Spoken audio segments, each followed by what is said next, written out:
Hi everyone. So our next speaker is Michael Tiemann. So as you all know, Julia positioned itself as a language that is going to solve notorious two-language problem. But some people started to kind of discuss maybe it's not really the case. Maybe it creates a 1.5 language problem. And this discussion started last year. And this talk is going to discuss it even more in more details. Round of applause for our speaker. The stage is yours. Thanks. So yeah, good morning. Are you excited about JuliaCon? Oh no, come on guys, we're in a football stadium. Are you excited about JuliaCon? Yeah. Still a little bit like not crazily excited. I guess we all have been Dutch yesterday evening and we've all been disappointed. I'm hoping I will not disappoint you any further. Like you just mentioned, so this journey began, well, for me, 1 year ago, when I learned at the live stream last JuliaCon that there would be a JuliaCon near me in 6 months. And me and a colleague needed an excuse or a reason to go. And we figured we don't have a package, we don't have open source contributions, we didn't have any like major technical insights or techniques. Maybe we can just share our story, our experience as a newcomer to the language. And if there are not too many submissions, then it's a long shot that we get accepted. And I arrived there, and people start telling me, oh, I'm looking forward to your talk, and the room was packed. And I was overwhelmed and blown away by the reaction and reception. I did not expect to make this much of a splash. To this day, I checked earlier this morning, it's still the most watched video from the JuliaCon Local. There was long discourse discussions, Reddit, someone even posted it to Hacker News. I don't think it made headline, but still. Yeah, it's crazy. So, what was the reason I was giving this talk? Well, you're probably well aware of the two-language problem because it has been used a lot. This is not the first instance of the string 2 language, but at least the two-tiered architecture. So it was pretty much built in as a design choice. This was a goal, and this is what Julia is the main takeaway point and the main selling point and the main advertisement point, I think, is to solve the two-language problem. So let me quickly restate what I think the 1.5 language problem is, because there has been some confusion and there has been a lot of discussion. To me, the 1.5 language problem is the problem of expectation management. So solving the two-language problem generates an expectation. But I also think that this expectation is not very easily, very trivially satisfied. You have to put in work to solve the two-language problem. But this is not, as it might appear commonly in the presentations, in particular, once the packages are mature enough that they are used and loved all over. And an important addendum to this is a thank you.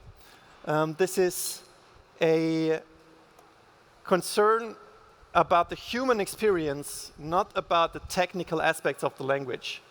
So I still don't know Julia enough that I would be able to speak about the technical aspects, but I think the community aspect and the human experience is very important as well, and I will go into this. We'll talk more about this later.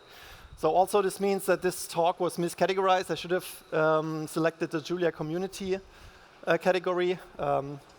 Please forgive me. So I don't think I'm the first person to make this observation. So last December, Myrte presented as well, and she phrased it in this two language equals two cultures problem. So there is a clear expectation that on one hand, there is the dynamic, high-level languages that are easy and fun to work with. And then on the other hand, there's the low-level languages that are for the people who are totally passionate about speed and about architectures and like very technically minded. And so there's a divide and how to bridge that. And Julia is supposed to be sitting in the middle. Now, one of the things that I want to bring to this discussion are two mascots that I created, or well, Dali created them for me actually. So whenever I talk about programming speed, about fast iterations and rapid prototyping, you will see these lovely bunnies. And then when I talk about fast execution, I will, the cheetah, the fastest land mammal, will stand in for this. I tried to color the cheetah blue and make the dots also in the Julia language, but I'm hoping that someone with better computer graphics skills than me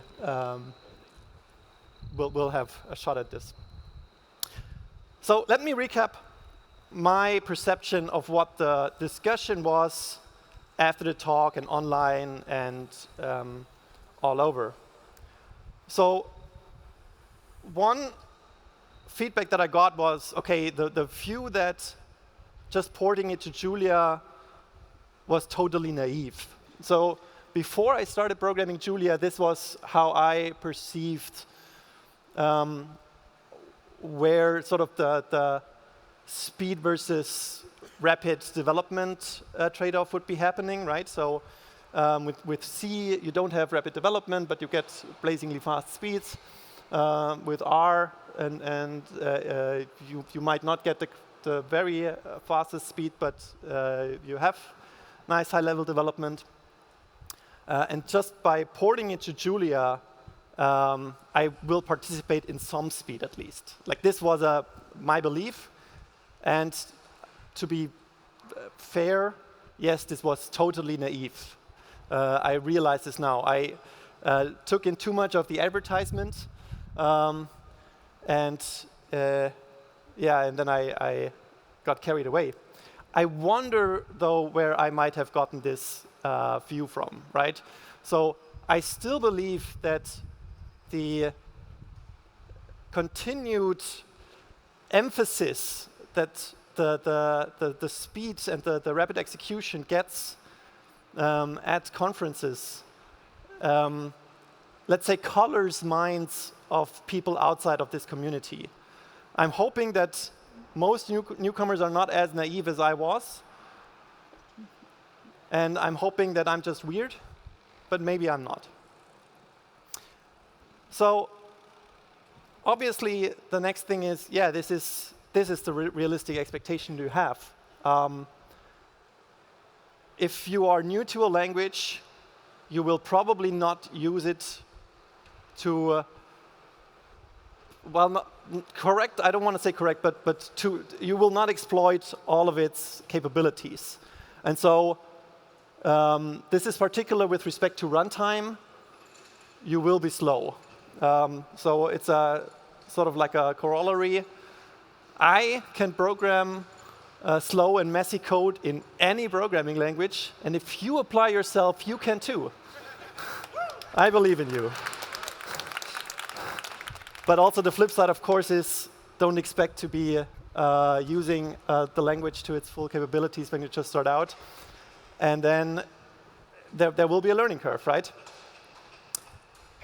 So what was the next talking point that I've witnessed on this discussion? And this is also something that came up in last year's, so the JuliaCon Local 6 months ago. This was the talk by Liam, who presented right before me in the session.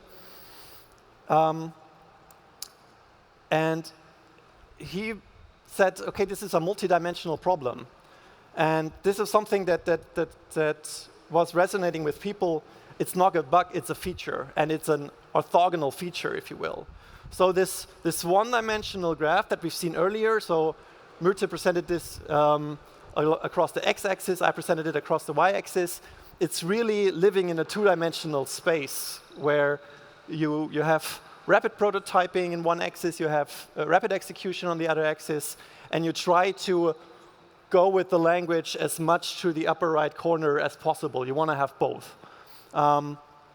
These are made up Pareto fronts. I am guessing that they might look like this. I have no idea.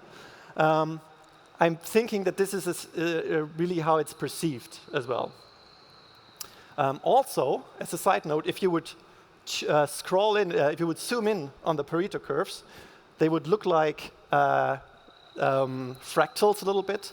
And this would totally justify the non-integer dimension of the Julia language, but also about every other language, I guess. So the final discussion point that I've seen, and this was sort of maybe the outside view, I had the impression, was that happiness is an illusion. So I've drawn continuous curves for the Pareto fronts for all languages, but probably they are not continuous, right? They can't be. And so maybe the way to develop in Julia is really you have one way of developing that is rapid prototyping, but then you need to turn it into a language that looks a lot like the fast execution, but then it will look totally different. This was my impression 6 months ago, and some people still share this impression, I think, from the comments that I've read online, that they just don't drink the Kool-Aid. They don't believe that it's possible to go towards the upper right-hand corner sky. They say, okay, this is two different things. It might be a cool feature that you can stay in the same programming language to achieve both things. So that is, I think everybody agreed with this aspect. But I still think people said, okay, there is no panacea. You will not achieve both at the same time, literally. And I also going to touch back on this a little bit later on. Now, I promised that I'm trying to bring solutions, or let's say suggestions, right? What is required, in my opinion, to move this forward? So one thing is, I actually don't know how software architecture would look like in Julia, given that it's sort of this two languages, or that it is both two language and one language, right? So the functional programming aspect of it reminds me a lot of Scheme and Lisp and Haskell and stuff like this. And there are books about how to design software in these languages. Then there's design patterns for object-oriented languages. This book in the middle was, I've been told, was the classic of back then when Fortran was still the way to go. I don't know, I've not read it. What I have read about Julia programming was these two books, or at least I skimmed them. I found them very helpful. In particular, the design patterns and best practices I enjoyed a lot, because to me, it presented a lot of things that I would have not expected coming from the Julia and viewing it like weird MATLAB syntax or weird Python syntax, right? So there are completely novel design paradigms, in particular with dynamic dispatch and multiple dispatch. Sorry, not dynamic, but multiple dispatch. And I don't even know whether we have fully explored yet, or you have fully explored how to best make use of this multiple dispatch system to get the best of both worlds, right? Because I still believe that once you've optimized your code for speed, it's harder to take the code back to rapid prototyping. So also last year I tried to play around with the ODE ecosystem and hack in something new that wasn't there. And walking through this code base, like just quickly hacking together a plugin, that was not possible. And so I ended up writing a very naive solver and then trying it out on this way, right? And yeah, this is something that I pose to you as the real experts.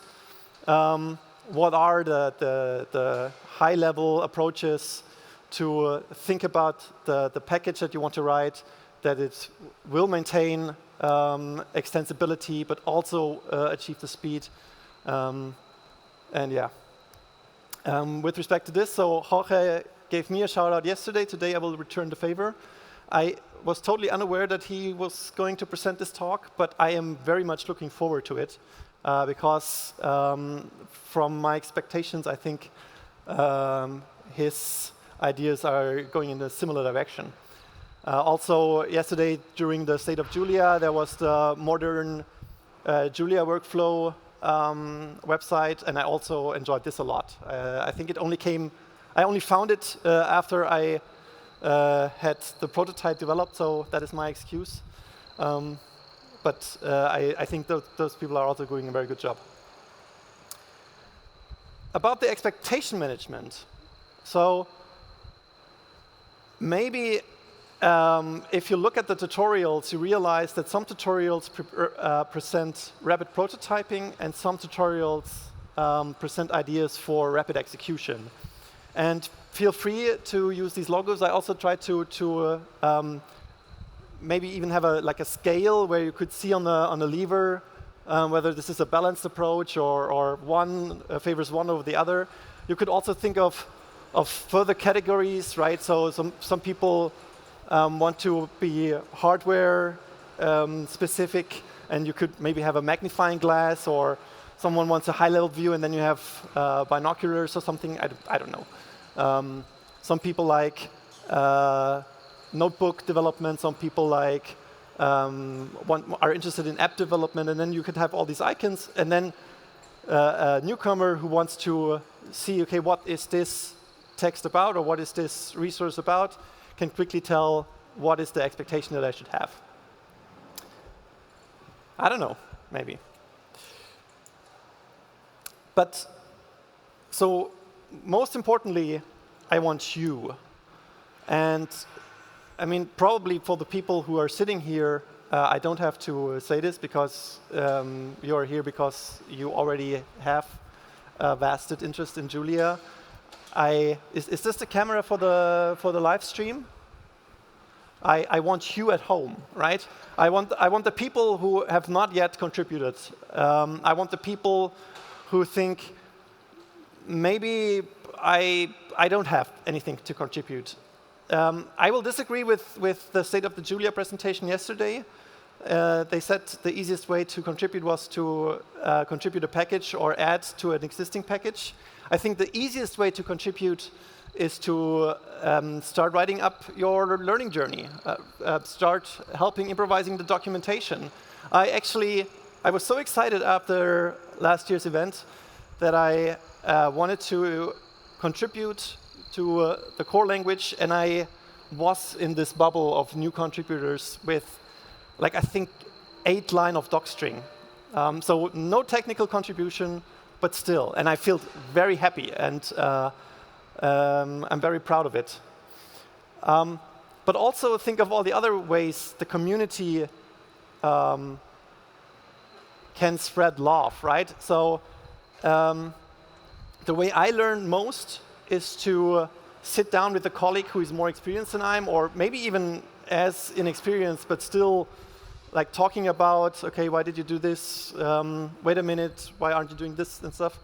And so the meetup locally are a great way to get there, but particularly with the modern IDEs with Visual Studio Code, like actually setting up a remote connection and then just using your favorite video platforming, video conferencing tool, you could just, like if you're in the same time zone or if your sleeping schedule synchronize, you can sit down with someone and say, okay, let's do this together. And this is a lot of fun, and this is how some people can learn a lot, and particularly if someone more experienced tags along with someone less experienced, things can get done. The request a reviewer, senior reviewer service. So I think in some sense this already exists in that if you post a new package announcement on the Julia Discourse, people will start to have a look at it, and then like if you don't have to get insanely lucky to have someone more experienced than you also have a look and maybe even just leave comments or issues. But maybe this can also be institutionalized even more, right? So you are a beginner, you thought this was the best thing that I could come up with, but you're unsure who to talk to, then just post it to the discourse, say, I humbly request a senior reviewer, and then of course time is always limited, but maybe other people really like helping new people. And so this would be a perfect match. And I think in this particular sense, I want to have it all, right? Does anybody know what this picture might represent? Shout out. Yeah? Yeah, it's survivorship bias, right? So they realized that what they had to reinforce in the airplanes was not the places where they got shot, but the places where they did not get shot, because they had not observed those planes. And so what the people that are sitting here are the survivors of their newcomer experience in some sense, right? So they either immediately fell in love or they stick around long enough to develop this very deep passion. And so the expertise is no longer a problem, but the people who are trying out and failing, or the people who are unhappy with some aspects, like some quit loudly, but many I think also do not give feedback, and I want to hear it. I don't know whether the Julia Discourse is the right place, but if not, then just send me emails at mail@michaeltiemann.net, and yeah.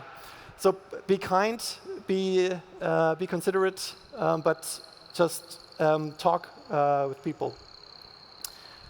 And the last thing that I want to share with you is to have fun. And this might look like a final slide, but it isn't. So this is what I screen grabbed from the Stack Overview developer survey. The blue dots are the desired ranges, and the red dots are the admired ranges. At the very top is JavaScript. JavaScript programming is not fun, subjectively, in my opinion. But I can see the appeal because you can do fun things with it, right? Website programming is a lot of fun. Python programming, yeah, it can be fun. And this is very well represented because it is admired. Julia programming, you have to actually scroll down quite a bit till you get to this point. And it's highly desired. So people see the appeal, but it's not admired. And to me, this tells me that people are not having as much fun as maybe they should have, in particular in the beginning. And what do I mean by fun? So when you listen to the talks at JuliaCon, you get a sense that this crowd enjoys a very peculiar interest and a peculiar sense of what is fun and passionate. I mean, your day jobs are cool jobs, don't get me wrong, but what do you do for recreational programming? And I want to see more of that. So I was very excited about the Joule game package. I have not played around with it myself yet, but I want to play around with it at some point. Creating your own website with Franklin or with Genie is fun. I also enjoyed in the last year this YouTube channel, doggo.jl, because he was a very fun and engaging way of speakers. And so if we see more recreational stuff being built with Julia, small apps, small websites, games, like things that you would show your high school kids, and you wouldn't show the climate models to your high school kids because one, like climate change is depressing, and two, like, what am I supposed with all this with all these physics and stuff? But a game everybody can enjoy, or I don't know, like a music manipulation stuff or image manipulation, and I think this will start people to think about Julia differently. And then the expansion will happen to places where we have not previously seen it happen. So yeah, this is a final slide. Thanks. It was a great talk, Michael. Thanks. We definitely had some fun during your talk. Very nice slides. So does anybody have a question? Yes, there?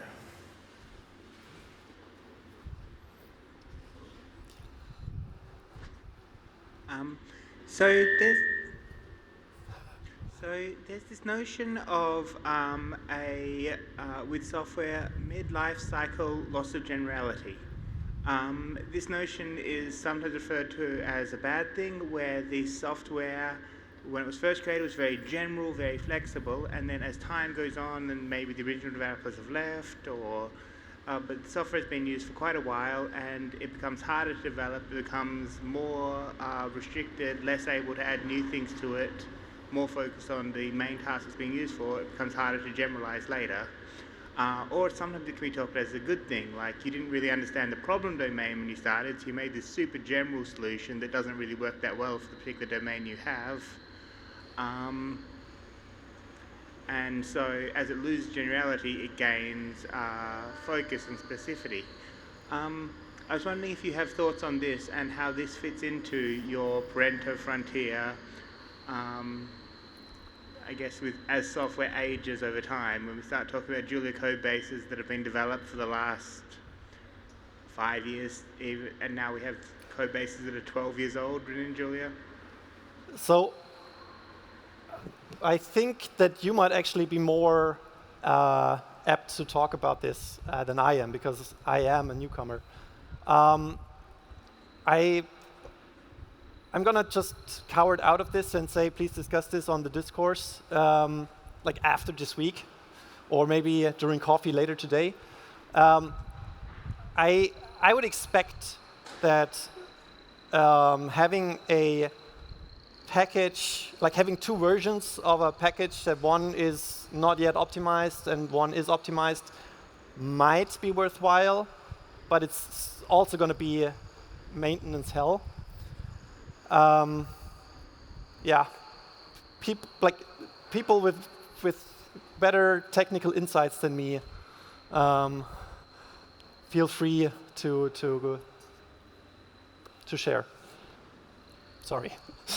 Thanks. So in order to keep the time, we unfortunately don't have a room for other questions. Thanks, Michael, again. Extra round of applause.